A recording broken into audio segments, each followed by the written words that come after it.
പ്രിയമുള്ളവരെ, association of automobile workshop കേരളയുടെ നേതൃത്വത്തിൽ വാഹനങ്ങളുടെ റീടെസ്റ്റ് ഫീസ് വർധനവിന് എതിരെ ജില്ലാ ഭരണ സ്ഥിരാകേന്ദ്രങ്ങളിൽ 13 ജില്ലാ കളക്ടറേറ്റിന് മുന്നിൽ പ്രതിഷേധ ധർണ നടത്തുന്നു. ഒക്ടോബർ 8 ബുധനാഴ്ച രാവിലെ 10 മണിക്ക് അസോസിയേഷൻ ഓഫ് ഓട്ടോമൊബൈൽ വർക്ക്ഷോപ്പ് കേരളയുടെ നേതൃത്വത്തിൽ വാഹനങ്ങളുടെ റീടെസ്റ്റ് ഫീസ് വർധനവിന് എതിരെ ജില്ലാ ഭരണ സ്ഥിരാകേന്ദ്രങ്ങളിൽ 13 ജില്ലാ കളക്ടറേറ്റുകൾക്ക് മുന്നിൽ പ്രതിഷേധ ധർണ സംഘടിപ്പിക്കുന്നു. ഒക്ടോബർ 8 ബുധനാഴ്ച രാവിലെ 10 മണിക്ക്.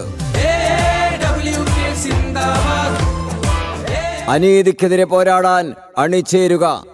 പ്രിയമുള്ളവരെ, ഓട്ടോമൊബൈൽ വർക്ക്ഷോപ്പ് മേഖലയിലും അനുബന്ധ മേഖലകളിലും തൊഴിൽ ചെയ്യുന്നവരുടെ ജീവിതം ഇന്ന് ഭീഷണിയിലാണ്.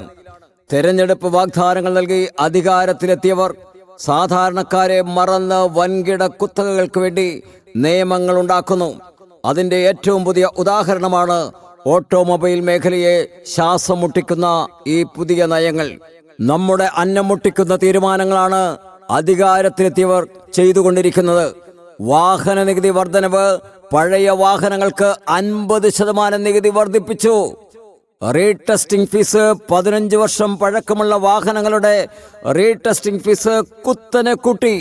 ഇതിന്റെ എല്ലാം ഫലമായി വില കുറഞ്ഞ വാഹനങ്ങൾ ഉപയോഗിക്കുവാൻ കഴിയാതെ വരികയും പുതിയ വണ്ടികൾ വാങ്ങുവാൻ ഭീമമായ പലിശയ്ക്ക് വായ്പയെടുത്ത് സാധാരണക്കാരനെ കടക്കണിയിലാക്കുന്ന ഈ ദ്രോഹ നടപടികൾക്കെതിരെ ശക്തമായി പ്രതിഷേധിക്കണമെന്നാവശ്യപ്പെട്ടുകൊണ്ട് ഒക്ടോബർ 8 സംസ്ഥാന പ്രസിഡന്റ് ശ്രീ KG ഗോപകുമാറിന്റെ നേതൃത്വത്തിൽ സെക്രട്ടേറിയറ്റിന് മുന്നിലും ഒക്ടോബർ 8 ബുധനാഴ്ച രാവിലെ 10 മണിക്ക് കേരളത്തിലെ 13 ജില്ലാ കളക്ടറേറ്റുകൾക്ക് മുന്നിലും പ്രതിഷേധ ധർണ സംഘടിപ്പിക്കുന്നു. Association of automobile workshop Kerala 13 ജില്ലാ കേന്ദ്രങ്ങളിലും സെക്രട്ടേറിയറ്റിന് മുന്നിൽ നടക്കുന്ന ഈ ധർണാ സമരത്തിൽ മുഴുവൻ പേരും പങ്കെടുത്തുകൊണ്ട് വൻ വിജയമാക്കി തീർക്കണമെന്ന് വളരെ വിനയത്തോടുകൂടി അഭ്യർത്ഥിച്ചുകൊള്ളുകയാണ് AAWK.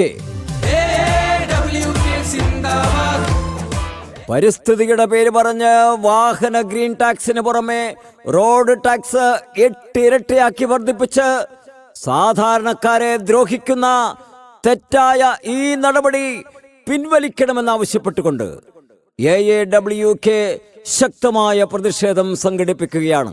ഇത് വർക്ക്ഷോപ്പ് തൊഴിലാളികളെ മാത്രം ബാധിക്കുന്ന പ്രശ്നമല്ല.